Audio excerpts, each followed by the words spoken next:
तमाम बातचीत और जानकारी के लिए। और अब अपने अगली खबर की ओर बढ़ लेते हैं। मध्य प्रदेश और राजस्थान में जहरीले कफ सिरप ने एक ही झटके में कई बच्चों की जान ली है। एक के बाद एक बच्चों की मौत ने मध्य प्रदेश के साथ साथ देश भर के अंदर हड़कंप मचाया है। जहरीले कफ सिरप की मौत के बाद लोगों को अपने बच्चों की फिक्र अब सताने लगी है। मध्य प्रदेश में कफ सिरप से हुई बच्चों की मौत के मामले में हरियाणा का स्वास्थ्य विभाग अब इस पर सतर्क है। स्वास्थ्य मंत्री आरती राव ने कहा है कि कफ सिरप से बच्चों के निधन को हम सीरियसली ले रहे हैं। जो भी कफ सिरप आएंगे पहले उसकी टेस्टिंग होगी और उसके बाद ही ये कफ सिरप बच्चों को दिए जाएंगे। कई कंपनियों के कफ सिरप की जांच हो रही है और कई कंपनियों के कफ सिरप ऐसे हैं जिनको बैन किया गया है। अब गुरुग्राम के सीनियर ड्रग कंट्रोलर का यह कहना है कि प्रदेश भर में कफ सिरप मैन्युफैक्चरिंग फैक्ट्री की जांच हो रही है। इसके साथ ही प्रदेश में मेडिकल स्टोर से कफ सिरप के सैंपल लेकर के जांच के लिए भेजे गए हैं। वहीं गुरुग्राम के सीनियर ड्रग कंट्रोलर ऑफिसर ने यह कहा है कि 4 फार्मा कंपनियों में मिस ब्रांडेड दवाइयां मिली हैं। उन्होंने यह भी कहा है कि बिना डॉक्टर के प्रिस्क्रिप्शन के किसी भी तरह की दवा न खरीदें। इसके साथ ही गुरुग्राम के सीएमओ डॉक्टर अलका सिंह ने लोगों से अपील करते हुए यह कहा है कि खांसी की दवा अब सिर्फ डॉक्टर प्रिस्क्रिप्शन पर ही मिलेगी। तो कफ सिरप से हो रही मौत, ये एक बड़ा आप कह सकते हैं कि चैलेंज अभी इस समय बना हुआ है। हालांकि लगातार यह दावा किया जा रहा है कि इन तमाम चीजों की जो जांच है वो की जा रही है।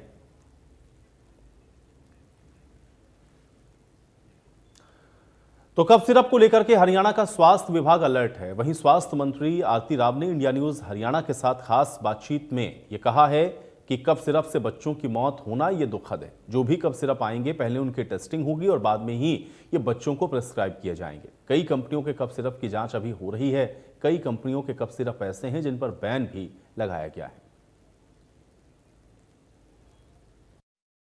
हरियाणा का स्वास्थ्य अमला जो है वो पूरी तरह से सतर्क है और इस पर और ज्यादा जानकारी के लिए हमारे साथ मौजूद है हरियाणा की स्वास्थ्य मंत्री आरती राव। उनसे बातचीत करते हैं।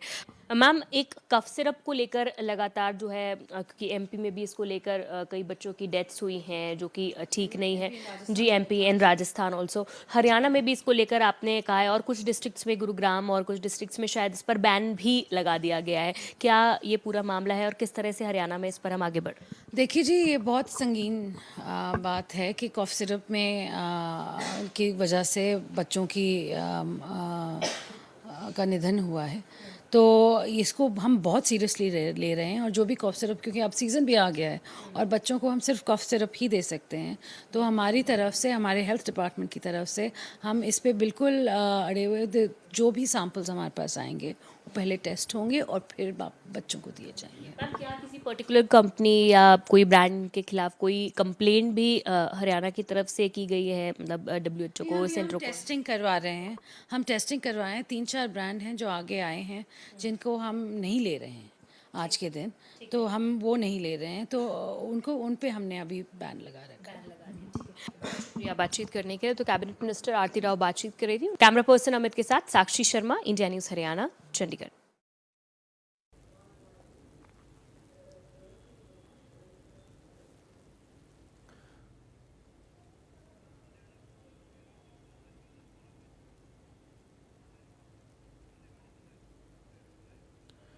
तो कफ सिरप की जांच हो रही है, इस बात को आप सुन रहे थे अभी, क्योंकि स्वास्थ्य मंत्री की ओर से आश्वस्त किया गया है और अब बाकायदा इसकी मॉनिटरिंग भी की जा रही है।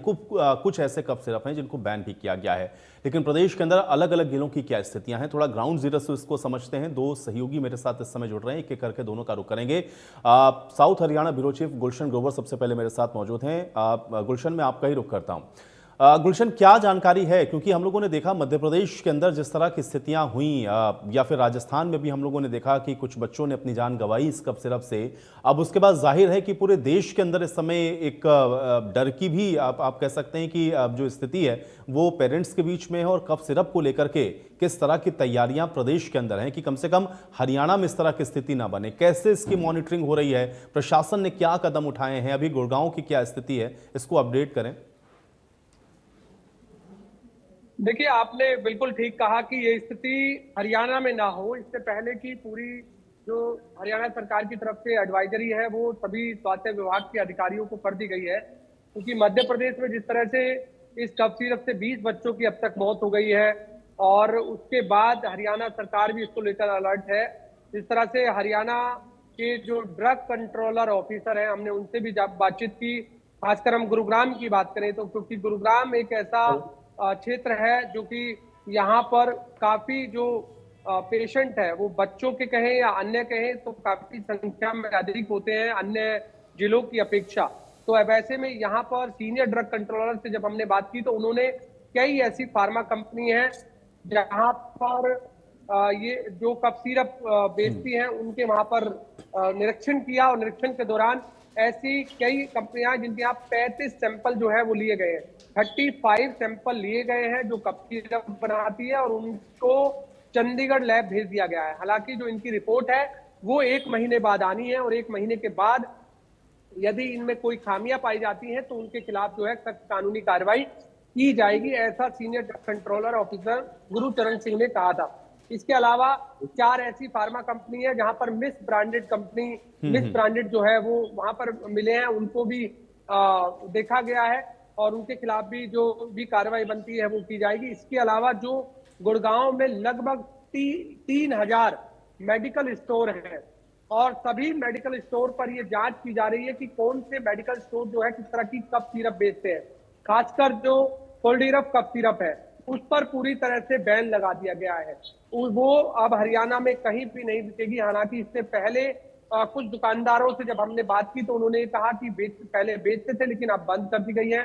इसके अलावा जो ड्रग कंट्रोलर विभाग है, क्योंकि उन्हीं के अंतर्गत जो है ये तमाम फार्मास्यूटिकल जो कंपनियां हैं वो आती हैं, चाहे मेडिकल स्टोर हो वो उनकी देखरेख करते हैं, तो इसलिए जो ड्रग कंट्रोलर विभाग है वो लगातार इसको लेकर अब कार्रवाई कर रहा है। साफ तौर से उनका कहना है कि आगे जितने भी डिस्ट्रीब्यूटर हैं या जितनी भी फार्मा कंपनियां हैं और जो भी मेडिकल स्टोर है उन सभी पर जो है निगरानी रखी जा रही है। आगे किसी भी तरह की अगर कोई एक्शन लेना होगा इन लोगों के खिलाफ, यदि किसी भी तरह की कोई कफ सिरप ये बेचते पाए जाते हैं या बिना टैक्स के जो है वो ये बेचते पाए जाते हैं, क्योंकि एक कोई कोड होता है उसके जरिए जो है बेच सकते हैं, ऐसा भी जानकारी मिली है। तो सभी जो सैंपल्स है वो लिए गए, तक 35 सैंपल लिए गए हैं। अब 35 सैंपलों की जो रिपोर्ट है वो जब आएगी तो उसके बाद ये साफ हो पाएगा। बिल्कुल, डायथेनिल ग्लाइकॉल से क्या कुछ हो रहा है ये तो पूरा देश इस समय देख रहा है, लेकिन इसमें सबसे महत्वपूर्ण बात गुलशन यही है कि इसके मॉनिटरिंग कितना क्लोजली आप कर पा रहे हैं और इसको कैसे आप रोकेंगे। ये एक बहुत बड़ी चुनौती मुझे लगता है कि ड्रग कंट्रोलर विभाग के लिए रहने वाली है। अमित, रेवाड़ी में क्या स्थिति है इस समय, और खासतौर से चूंकि रेवाड़ी बिल्कुल राजस्थान के साथ लगता हुआ है और राजस्थान में भी कुछ बच्चों की जान गई इसी कफ सिरप की वजह से, तो किस तरह का एहतियात अभी रेवाड़ी में बरता जा रहा है? क्या ड्रग कंट्रोलर विभाग उस तरह से एक्टिव नजर आ रहा है? किस तरह के जो कदम हैं वो उठाए जा रहे हैं प्रशासन के द्वारा? इसको अपडेट करें। कि आपको पता है जिस तरह के राजस्थान और मध्य प्रदेश के बाद जो मौत का मामला है, कहीं न कहीं स्वास्थ्य विभाग पूरे हरियाणा में ये अलर्ट है। रेवाड़ी में भी 12 अलग अलग कंपनियों के सैंपल लिए गए हैं। जो रेवाड़ी के डीसी ड्रग कंट्रोलर हैं उन्होंने ओर से बताया कि 12 सैंपल अलग अलग कंपनियों लेने के बाद चंडीगढ़ जांच के लिए भेजे गए हैं ताकि उनकी जांच की जा सके आखिर जिसमें डीजी की मात्रा कितनी, क्योंकि डीजी कहीं न कहीं जहरीला माना जाता है। उन्होंने बताया था कि सबसे जो उपयुक्त होता है खांसी की दवाई के लिए वो पीजी होता है और पीजी की जगह जब डीजी यूज करते हैं इस तरह के मामले सामने आते हैं। और ऐसे में इन्हीं तमाम जांच के लिए रेवाड़ी से 12 सैंपल लिए गए हैं। अलग अलग कंपनियों की जो खांसी की दवा होती है उनके 12 सैंपल लिए गए। वहीं ड्रग कंट्रोलर का यह भी कहना है कि पूरे हरियाणा में जो भी ड्रग कंट्रोलर है उनको 2-2 हफीज का जिम्मा दिया गया है उनकी जांच करने के लिए, ताकि वहां से सैंपल लिए जाएं और सैंपल लेने के बाद जांच की जा सके आखिर किसी भी खांसी की दवाई में डीजी की मात्रा तो नहीं है। बताया भी जाता है कि डीजी सस्ता आता है, इसके चलते जो ज्यादा मुनाफे के चक्कर में डीजी का प्रयोग होता है। जो डाइक्लोरिन इथाइलिन जो यूज होता है उसमें डीजी का यूज इसलिए करते हैं ताकि ज्यादा मुनाफा कमाया जा सके। इसी के चलते स्वास्थ्य विभाग की ओर से आदेश दिए गए थे कि तमाम जितने भी दवाइयां हरियाणा में यूज हो रही है खांसी के लिए उनके तमाम सैंपल लिए जाएं और जांच की जाए आखिर उसमें कौन सा जो रसायन है वो उपयुक्त प्रयोग किया जा रहा है। वहीं क्योंकि जैसा कि मैंने बताया कि पीजी जो सबसे उपयुक्त माना जाता है उसी की जांच के लिए तमाम ये कवायद चल रही है, क्योंकि बेहद गंभीर मामला है। जितने भी मौत हुई वो 2 से 5 साल के बच्चे थे। हरियाणा में इसी तरह की कोई इंसिडेंट ना हो, तमाम जो ड्रग कंट्रोल है पूरे एक्टिव दिखाई दे रहे हैं रेवाड़ी में, क्योंकि स्वास्थ्य मंत्री का गृह जिला है रेवाड़ी। ऐसे में तमाम आदेश दिए क्योंकि रेवाड़ी में करीब 1250 मेडिकल स्टोर है। तमाम मेडिकल स्टोर को नोटिस जारी कर कहा गया है कि तमाम इस तरह की एहतियात बरतें, कोई भी इस तरह की दवाई जो खरीद न करें। वही लोगों में एक डर का माहौल है। तमाम जब हम लोगों से बात करते, हमने कल खबर भी की थी, तमाम लोगों का यही कहना था कि वो खांसी की दवा नहीं खरीद रहे हैं, और जो भी घर पे खांसी की दवाइयां रखी तो सबने उनको डस्टबिन में डाल दिया ताकि बच्चों को न दी जाए। और कहने का एक डर का माहौल है कि जिस तरह से जो बिल्कुल, तो कई डर का राज्यों में- माहौल आप अमित बता रहे हो। दूसरा ये है कि आप ये कह रहे हैं कि ये जो विभाग है वो इसकी क्लोज मॉनिटरिंग कर रहा है। गुलशन, अब डाइथिलीन ग्लाइकॉल, अब लोग इसका सॉल्ट तो कोई अब जो उसको कफ सिरप प्रिस्क्राइब हो रहा पड़ता नहीं है। दूसरा ये है कि बहुत सारे लोग हम लोग देखते हैं कि ऐसे ही जाते हैं मेडिकल स्टोर पर जाकर के सर्दी खांसी के कोई कफ सिरप ले लेते हैं और बच्चों को दे देते हैं।